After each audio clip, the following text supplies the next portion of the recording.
Bonsoir. Beate Klarsfeld, c'est celle par qui le scandale, mais aussi par qui la vérité arrive. Le scandale d'abord. Souvenez-vous, il y a 4 ans, cette jeune Allemande obstinée giflait en public le chancelier fédéral allemand Kiesinger, coupable à ses yeux d'activités nazies pendant la guerre. La vérité ensuite.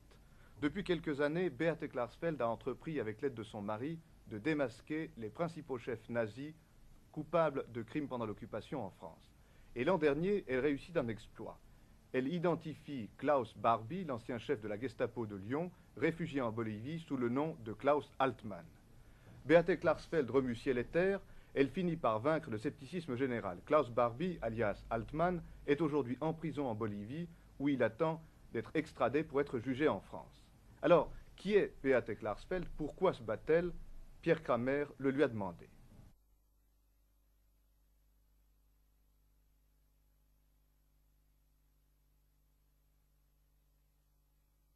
La gifle de M. Kiesinger a été une sorte de secousse en Allemagne. J'aimerais que vous nous rappeliez tout d'abord pourquoi vous l'avez donnée.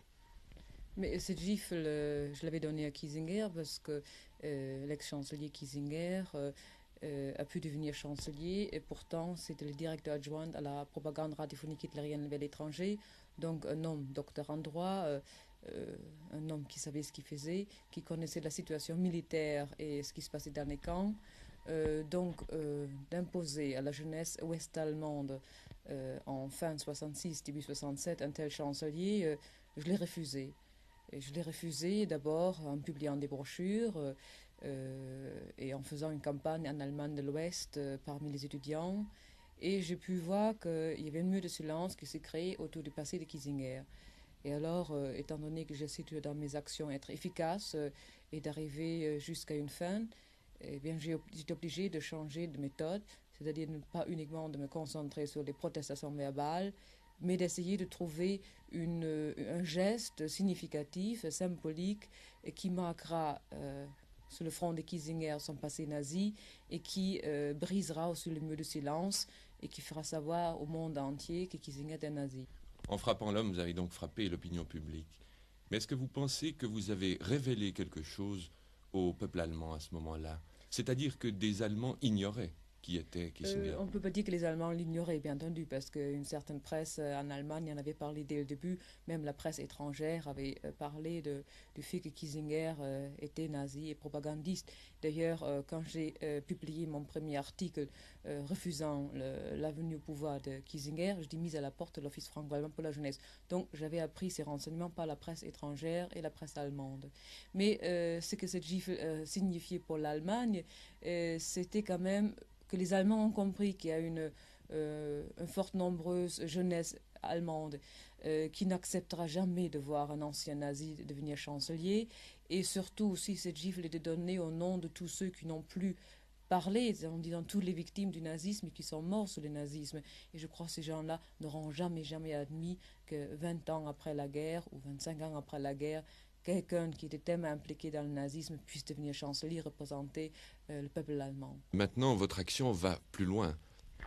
Il y a le problème des criminels nazis allemands qu'on n'en est pas contumace en France, dont je me suis occupée depuis la signature de l'accord franco-allemand. Enfin, je crois, pour justement faire comprendre aux gens qui m'écoutent pourquoi j'agis, parce qu'il est très difficile souvent de la comprendre, étant donné que les actions sont assez diverses.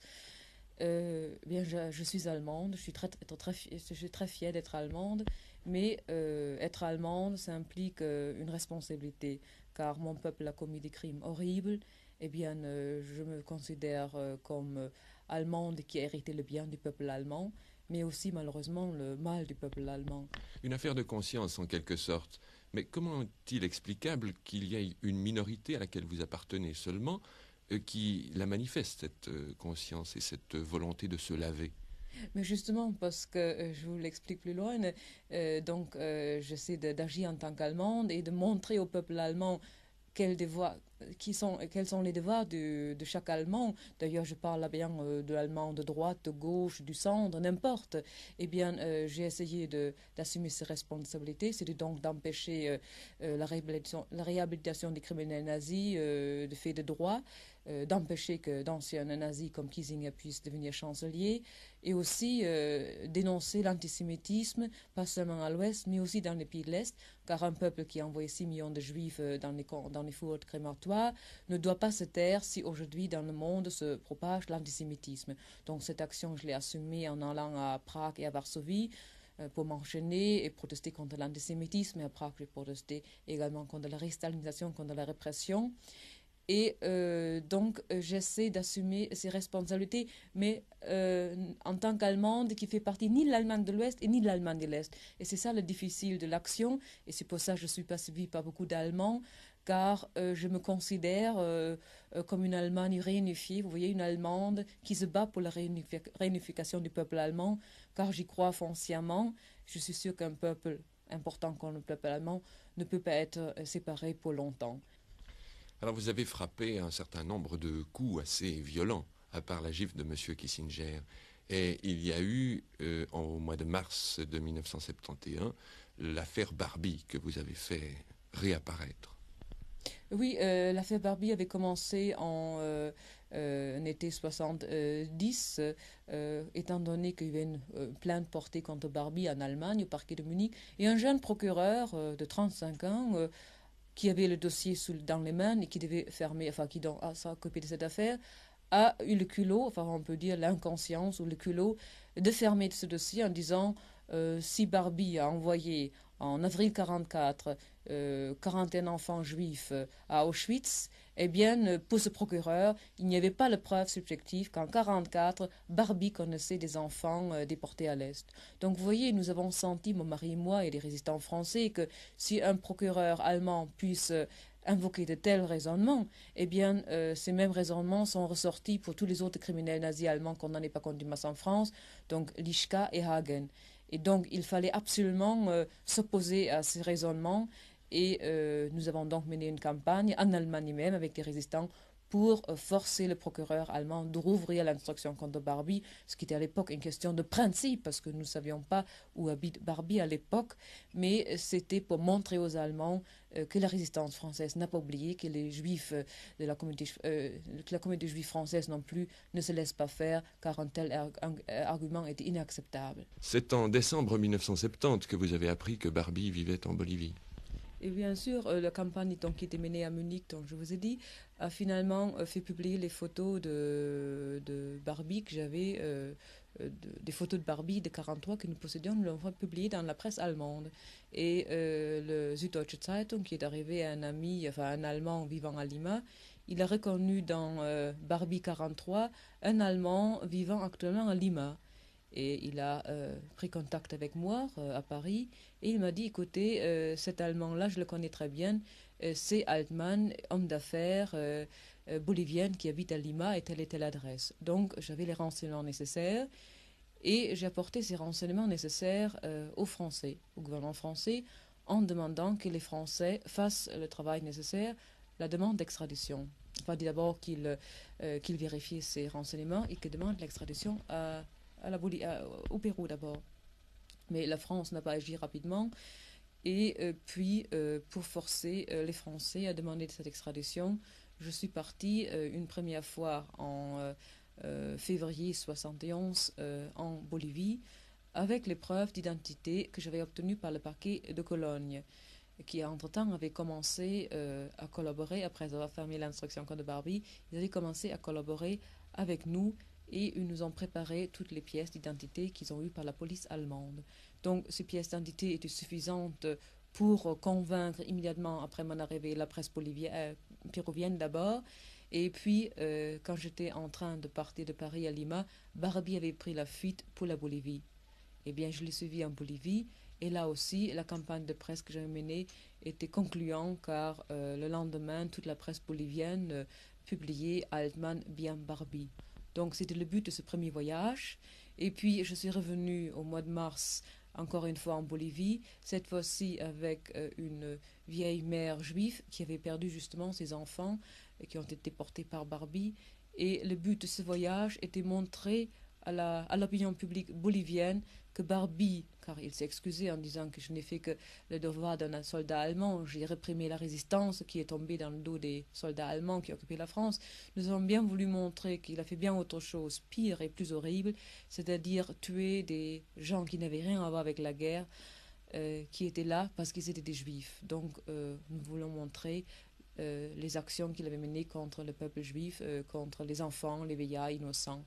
Eh bien, je crois que nous avons réussi là aussi à convaincre l'opinion publique bolivienne, mais bien entendu, pour l'extradition, c'est tout autre chose, car, je crois, vous le savez, Barbie a fait venir le fasciste Banzer d'Argentine, c'est la colonie allemande là-bas qui détient plus que 60% de l'économie bolivienne, qui a aidé Banzer à venir au pouvoir, de faire tomber le général Torres. C'est cette colonie-là qui a donné l'argent à Banzer pour acheter des armes. Et puis il y a bien d'autres raisons pour que Barbie soit bien protégée et que le gouvernement actuel ne fera jamais une extradition de Barbie vers la France. Revenons en Europe. Lischka et Hagen pourraient être traduits dans quelques mois devant la justice française. Je vous ai dit, Lischka et Hagen sont les deux plus importants des criminels nazis allemands qu'on en ait pas compte du masse en France. Lischka, c'était en France le policier nazi numéro 1, et Herbert Hagen, qui était avant la guerre le chef d'Eichmann, qui a formé toutes les petites équipes autour d'Eichmann, qui est responsable de la solution finale. En France, c'est lui, l'adjoint du général SS Auberg, mais c'est lui surtout qui dirigeait la politique des SS en France. Donc un homme extrêmement important qui vit aujourd'hui donc comme Lischka dans l'impunité complète. Nous avons donc manifesté devant la maison de Herbert Hagen pour montrer aux gens de Warstein, de la ville où il habite, qui est Herbert Hagen. Nous sommes revenus peu de temps avant Noël en Allemagne, cette fois-ci avec les anciens déportés d'Auschwitz, des survivants des camps de mort. Et nous avons manifesté devant le nouveau Bundestag qui était constitué pour qu'il ratifie le plus tôt possible cette convention franco-allemande. Nous avons fait aussi la tentative d'enlèvement de Kurt Lischka. Nous avons voulu le ramener en France pour montrer aux Allemands que bien des Allemands, bien chez eux, des bons citoyens, redeviennent des criminels nazis aussitôt franchi le territoire français. Mais cette action avait raté, c'est-à-dire l'enlèvement, mais nous avons réussi à faire sortir l'ombre, à faire sortir Lischka de l'ombre, ce qui était déjà un travail efficace, car si cette ratification aura lieu, Lischka et Hagen seront les premiers contre lesquels sera ouverte une instruction, ainsi contre l'ancien chef de la Gestapo de Paris, l'adjoint de Lischka, qui lui ne s'était pas contenté d'occuper après la guerre des fonctions dans le privé. Lischka et Hagen sont des directeurs commerciaux. Mais Heinrich Hitlers, lui, est devenu haut magistrat, président de chambre des affaires sociales à Celle, en Basse-Saxe, et en plus responsable pour les litiges des victimes de crimes de guerre. Donc nous avons dénoncé cela aussi, avec une action d'éclat comme nous le faisons d'habitude pour forcer la presse d'en parler. Il y avait une instruction ouverte contre mon mari et moi pour la tentative d'enlèvement. Moi, je fais les 3 semaines de prison. Mon mari est revenu en Allemagne pour dénoncer que l'ancien chef de la Gestapo est un haut magistrat. Au moment où il est venu à Bonn pour le dénoncer dans une conférence de presse. Bien entendu, le parquet de Cologne a appliqué le mandat d'arrêt. Ils ont arrêté mon mari. Mais étant donné que le scandale, comme c'était prouvé chez moi, est quand même très grande, disons, mettant des antifascistes en prison qui dénoncent la situation honteuse de ces criminels nazis, eh bien les Allemands se dépêchent toujours de nous relâcher pour ne pas agrandir le scandale. Vous avez une action de conscience, de la conscience allemande, une action qui n'est par définition pas violente, et pourtant vous avez besoin des coups d'éclat. Mais bien entendu, je vous dis, pour forcer les murs de silence, pour forcer la presse d'en parler, ce que nous voulons justement faire comprendre dans l'opinion publique, il faut faire des éclats et, comme a dit le philosophe Yankelevitch, faire éclater le scandale par le scandale. Pensez-vous que la conscience allemande peut encore ignorer celle que le chancelier appelait la Klarsfeld ? L'opinion publique, bien entendu, les Allemands me connaissent, ça ne veut dire pas que le peuple allemand m'aime. La génération de mes parents ne m'aime pas. D'ailleurs, s'ils avaient approuvé mes actions, je crois que je n'aurais jamais été obligé d'agir, car si les Allemands avaient tiré les conséquences qu'ils ont fait, s'ils avaient tiré les conséquences de la Deuxième Guerre mondiale, eh bien, je crois que 25 ans après la guerre, on n'aura jamais eu un chancelier nazi comme Kissinger, on n'aura jamais eu un président comme Lübke qui a construit les camps de concentration. Madame Klarsfeld, je vous remercie. Alors, qui est Beate Klarsfeld? Pourquoi se bat-elle? Pierre Kramer le lui a demandé.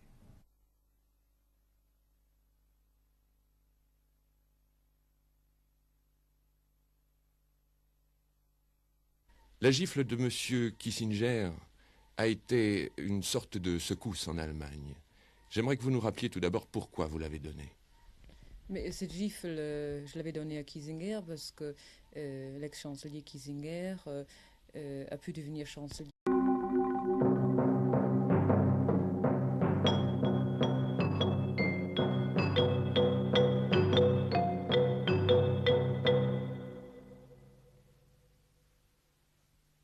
Bonsoir.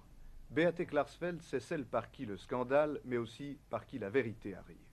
Le scandale d'abord. Souvenez-vous, il y a 4 ans, cette jeune Allemande obstinée giflait en public le chancelier fédéral allemand Kissinger, coupable à ses yeux d'activités nazies pendant la guerre. La vérité ensuite. Depuis quelques années, Beate Klarsfeld a entrepris, avec l'aide de son mari, de démasquer les principaux chefs nazis coupables de crimes pendant l'occupation en France. Et l'an dernier, elle réussit d'un exploit. Elle identifie Klaus Barbie, l'ancien chef de la Gestapo de Lyon, réfugié en Bolivie sous le nom de Klaus Altmann. Beate Klarsfeld remue ciel et terre, elle finit par vaincre le scepticisme général. Klaus Barbie, alias Altmann, est aujourd'hui en prison en Bolivie, où il attend d'être extradé pour être jugé en France. Et j'ai pu voir qu'il y avait un mur de silence qui s'est créé autour du passé de Kissinger. Et alors, étant donné que j'essaie dans mes actions être efficace et d'arriver jusqu'à une fin, eh bien, j'ai été obligée de changer de méthode, c'est-à-dire pas uniquement de me concentrer sur les protestations verbales, mais d'essayer de trouver un geste significatif, symbolique, qui marquera sur le front de Kissinger son passé nazi et qui brisera aussi le mur de silence. Et pourtant, c'était le directeur adjoint à la propagande radiophonique hitlérienne vers l'étranger, donc un homme docteur en droit, un homme qui savait ce qu'il faisait, qui connaissait la situation militaire et ce qui se passait dans les camps. D'imposer à la jeunesse ouest-allemande en fin 66, début 67, un tel chancelier, je l'ai refusé. Et je l'ai refusé d'abord en publiant des brochures et en faisant une campagne en Allemagne de l'Ouest parmi les étudiants.